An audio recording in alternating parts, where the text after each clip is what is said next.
Hello guys, আসসালামু আলাইকুম। আমি আজকে করব খাসির কাবাব। তার জন্য আমি খাসির হাফ কেজি মতো কিমা নিয়ে নিয়েছি। তার মধ্যে আমি আদা, রসুন, লঙ্কা, পেঁয়াজ আর আলু বাটা দিয়ে দেবো।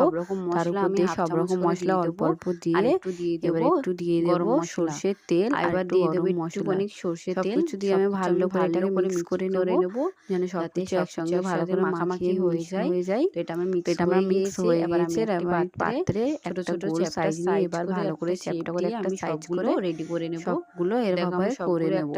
দেখো এগুলো আমার রেডি হয়ে গিয়েছে। এবার আমি গ্যাসটি অন করে একটা কড়াই নিয়ে নিচ্ছি। তার মধ্যে আমি সরষের তেল দিয়ে দিচ্ছি। চেষ্টা করবে তোমরা এটা সরষের তেলে ভাজা এর মধ্যে ছেড়ে দেব। এবার আমি একটা একটি করে চেষ্টা করবে এটা সরষের তেলে ভাজা।